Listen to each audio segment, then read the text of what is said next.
भगवान शंकर नाम जप करते हैं, भगवान शंकर चरणामृत धारण करते हैं, भगवान शंकर लीला गायन करते हैं। देख लो, चरित्र पढ़ के देख लो। आप कृपा कर लो अपने ऊपर, आपके ऊपर सबकी कृपा है, किसी से कृपा मांगने की जरूरत नहीं।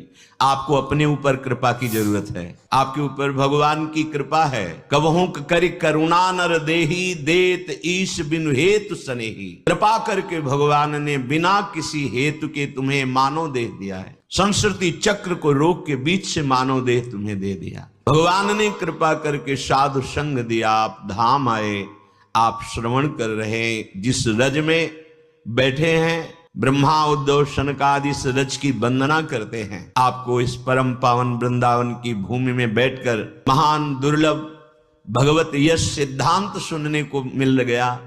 अगर अब नहीं सुधार किया तो हमें लगता है कि सो परत्र दुख पावई, सिर धुनि धुनि पछताए, काल ही कर्म ही ईश्वर ही मिथ्या दोष लगाए। जिनको भगवान ने ऐसी कृपा का संयोग बना दिया और वो भगवान के भजन से रहित होकर अपना समय नष्ट कर रहे हैं भोगों में, पछताना पड़ेगा। फिर यही उतारे हमारे पास समय नहीं था कि भजन करें, और नाना प्रकार के कर्म जाल में फंस करे दिव्य मानव देह नष्ट कर देता है। अति उन्मत्त मोह मद छाक्यो, जैसे जैसे अवस्था बढ़ी वैसे वैसे अभिमान मोह बढ़ता चला गया।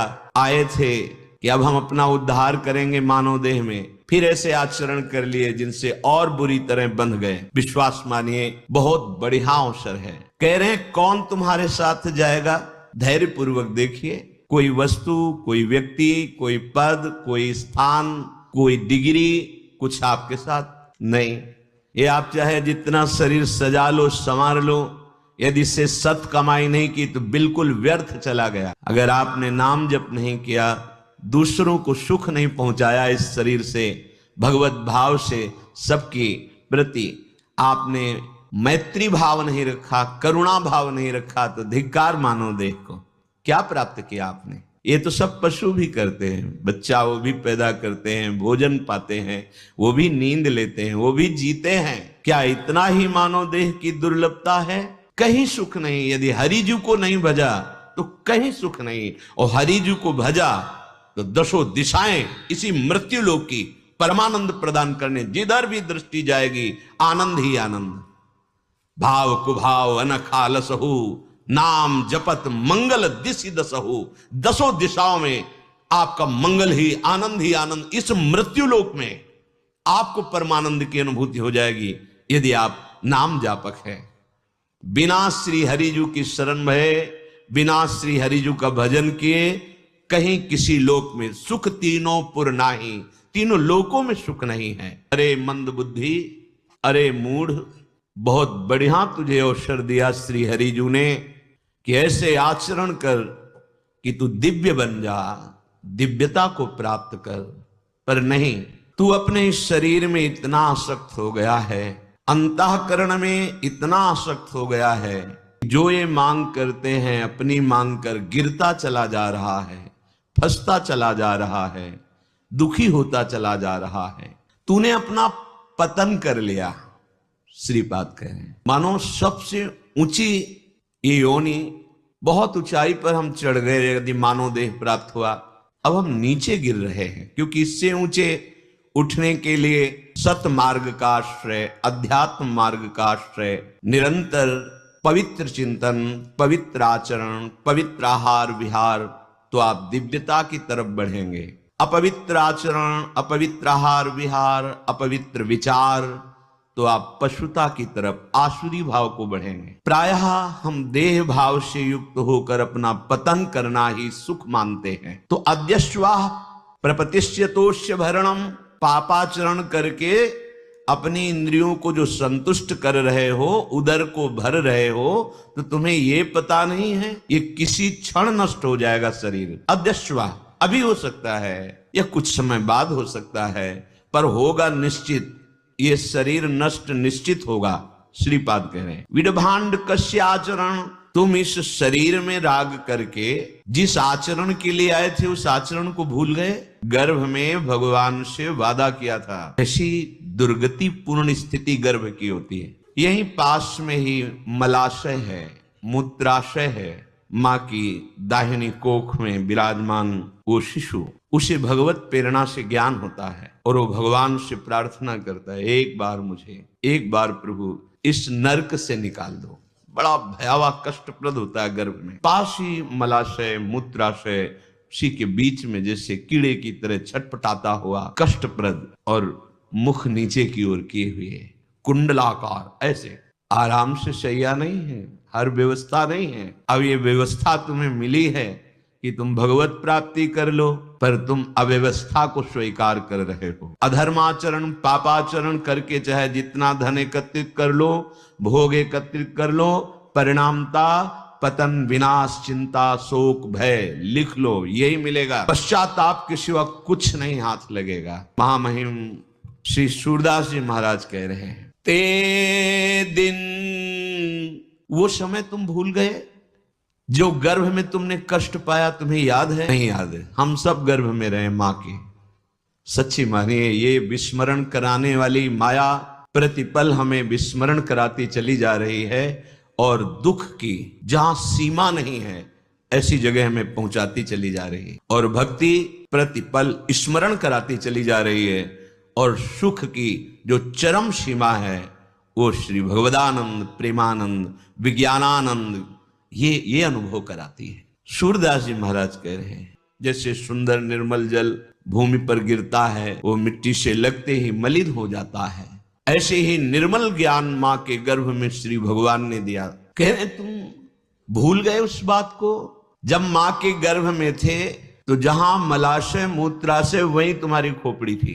अति संकट में मरत भटालो मल में मूढ़ गड़ाए, ऐसे टंगे हुए थे मलाशय मूत्राशय के बीच में, और कुंडलाकार थे तुम। कितना भयानक तुम्हें पीड़ा हो रही थी, रहत बहुत दुख पाए, अपार दुख मिल रहा था। भगवान कपिल देव जी माता देवहूति को सुनाते हैं जीव की दुर्दशा जो मां के गर्भ में होती है। उस समय कौन तेरा मित्र था, क्या तेरी खान पान की व्यवस्था थी? एक नाल के संबंध से ही तेरा भरण पोषण हो रहा था। वो विश्वंभर भगवान तुम्हें कृपा करके विविध दुखों को देने वाली योनियों में न फंसाकर मानव देह दी। अरे अधम, अब भी अवसर है, चेत जा। जिसके जीवाए संपूर्ण ब्रह्मांड जीता है, उस हरि ने तेरे ऊपर कृपा करके भजन का अवसर दिया है। पूज्य पंडित गया प्रसाद जी गिरिराज वाले बाबा कहते हैं, मेरे लाला ने यदि आपको भजन करने का समय दे दिया है तो अब कुछ मत मांगना, इससे बढ़कर कोई लाभ नहीं है कि आपको भजन करने का अवसर दिया। बहुत बड़ा लाभ है, सच्ची मानिए। अभी आपको दिखाई नहीं देता, बाद में जब पछताओगे तो हाथ कुछ नहीं लगेगा। ये ऐसा जाल बुना हुआ है मैं मोर तय तोर का, अविद्या का, कि यही सत्य लगता है, यही सुखद लगता है, यही बस मिल जाए मुझे, मैं ये प्राप्त कर लूं, ये भोग भोग लूं, ऐसा पद प्राप्त कर लूं, मैं यही अविद्या है। प्यारे, केवल आप मुक्त होने के लिए आए हो, अहो भाग्य है। भगवान शंकराचार्य जी कहते हैं, हजारों जन्मों की सुकृत और साधना का फल होता है कि उसे कोई विशुद्ध सत्संग मिल जाए और फिर वो निश्चय करे कि मैं इसी जन्म में भगवत प्राप्ति करूंगा। ये हजारों जन्म के सुकृत और साधना का फल होता है। मुमुक्षता, मैं मुक्त हो जाऊं, मैं भगवत प्राप्त हो जाऊं, मैं समस्त दुखों से, द्वंद्वों से छूट जाऊं। लेकिन हम उल्टा कार्य कर रहे हैं, जिससे दुख मिलते हैं ऐसे आचरण कर रहे हैं और द्वंद्वों में फंसते चले जा रहे हैं। हर्षित होना, शोकित होना, सुखी होना, दुखी होना हमारे हृदय को बार बार पीड़ा पहुंचा रहे हैं। कब तक भोगते रहोगे? उठो, जागो। रे सठ बिनु गोविंद सुख नाही, श्री सूरदास जी महाराज। तेरो दुख दूर करिबे को, रिद्धि सिद्धि फिर जाही। ये भोग तो बात जाने दो, रिद्धियों सिद्धियों की ताकत नहीं कि तेरे दुख को मिटा सके। बिना भगवत प्राप्ति के दुख का मूल अविद्या नष्ट नहीं होती। ये रिद्धियां सिद्धियां भी मायाकृत ही हैं, चिदानंद नहीं है। गोस्वामी जी ने लिखा है, जिस समय साधक की साधना ऊंचाई पर चढ़ने को होती है, आध्यात्मिक स्थिति पर, तो रिद्धियां सिद्धियां आ जाती हैं। अगर प्रयोग कर लिया तो पतन, ऊपर नहीं चढ़ पाएगा। रिद्धि सिद्धि पेरे बहु आई, बुद्धि लोभ दिखावे भाई। होए बुद्धि जो परम सयानी, तिन तन चितई ना नहित जान। नहीं, ये हमारा भगवत प्राप्ति के मार्ग में अनहित कर देंगे, अमंगल कर देंगे, नहीं चाहिए। बड़े बड़े भगवत प्रेमी महात्मा वृंदावन ब्रज में थे, हैं, रहेंगे, क्योंकि ये वृंदावन प्रेमियों का खेत है। और आप देखेंगे बहुत ही दैन्य, कोई भी चमत्कार नहीं, बाहरी। क्यों?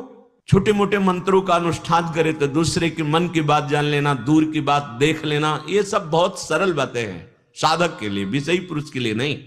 लेकिन सबके अंतःकरण में विराजमान सच्चिदानंद भगवान को जानने की जो अध्यात्म मार्ग में वृत्ति है, उसमें कोई भी चमत्कार, कोई भी सिद्धियां स्वीकार करने के लिए निषेध किया गया है।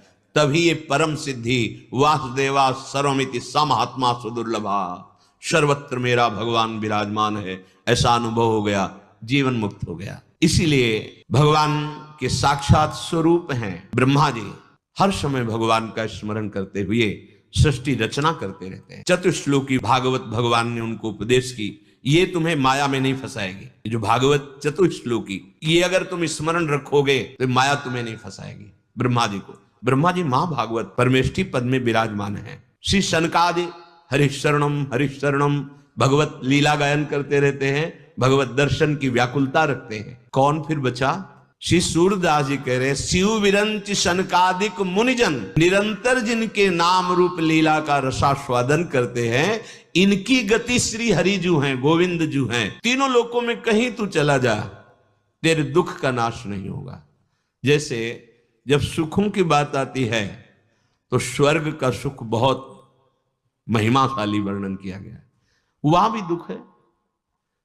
एक अच्छा स्वप्न है, आपको एक विमान मिले, भागवत में विमान मिलेगा, सुख सुविधाएं, जहां चाहो वहां विमान से घूमो, बहुत सुंदर कल्प तरु के नीचे बैठो, बहुत सुंदर सुंदर पारिजात आदि वृक्षों की सुंदर सुगंध आ रही, अप्सराएं हैं, नृत्य गान विलास। एक अच्छा स्वप्न। तुम्हारे बगल से ही दूसरा विमान लेकर जा रहा है जो तुमसे बहुत अच्छा है, बहुत सुंदर अप्सराएं, बहुत बड़ा वैभव है, जल रहा है, और प्रतिपल एक भय लगा हुआ है, पता नहीं मेरे कितने पुण्य रह गए हैं। और जहां पुण्य क्षीण होने को हुआ तो एक माला पहनाई जाती है, वो कुम्हलाने लगती है, बस विमान से धक्का देकर गिरा दिया जाता है, क्योंकि आसक्त हो जाता है उन भोगों में, उस विमान में, उन अप्सराओं में। जैसे यहां काल आया और प्रहार किया, सबको छुड़वा दिया, पत्नी पुत्र परिवार बैंक बैलेंस पद सब एक क्षण में चल। अब वो आसक्त चित्त, जिनमें आसक्त था, वो सब छूट रहा है, भारी दुख, उन्हीं का चिंतन, फिर दुर्गति। ऐसे ही स्वर्ग गया, जहां जहां उसको जो जो मिला वो सब आसक्ति, और उस आसक्ति में जहां उसके पुण्य क्षीण हुए, फिर यहां पुण्य क्षीणे मृत्यु लोके विसन, क्या सुख मिला? एक अच्छा स्वप्न जैसा निकल गया, कुछ नहीं मिला। इसलिए जितने भी लोग हैं, इनमें कहीं भी तुम्हें जो सुख खोज रहे हो वो नहीं मिलेगा।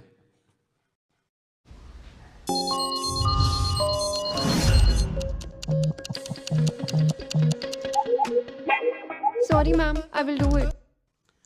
सृष्टि में सबसे बड़ा काम सुख रखा गया है। काम सुख, अच्छा खाने को मिले, पहनने को मिले, मकान मिले, पद मिले, सुविधाएं मिले, यही काम, कामना, हर इंद्री में कामना है, इसी सुख को रखा गया है। अगर कामना, काम में सुख होता तो देवराज इंद्र के जैसा कौन सुखी हो जाता? समस्त अप्सराओं के स्वामी, समस्त वैभव, देवता जिनकी आज्ञा में है, अग्निदेव, वायुदेव, बड़े बड़े लोकपाल जिनकी आज्ञा उनको, लेकिन वो भी सुख किससे? बहुत दुखी है कि हमें सुख मिले। तुम दुखी हो जिन सुखों के लिए, उसी सुख के लिए बहुत हमें ग्लानि होती है जब वो विषय चिंतन करते हैं कि एक महात्मा मुनि अपने संयम से चल रहा है, उसके यहां देवराजेंद्र उसी मुनि का रूप रख करके जाते हैं और भ्रष्ट आचरण करते हैं। और जब गौतम ऋषि ये जानते हैं तो शाप दे देते हैं पत्नी को भी कि जा पाषाण हो जा अहिल्या जी, और उनको एक सहस्त्र योनि तेरे शरीर पर प्रकट हो जाए। देवराजेंद्र को तुझे बहुत प्रिय लगी, 1000 योनि हो। जब चरणों में गिरे, बार बार क्षमा याचना की, तो कहा जब भगवान राम रूप में अवतरित होंगे और तुम दर्शन की इच्छा करोगे तो यही तुम्हारे शास्त्र नेत्र बन जाएंगे।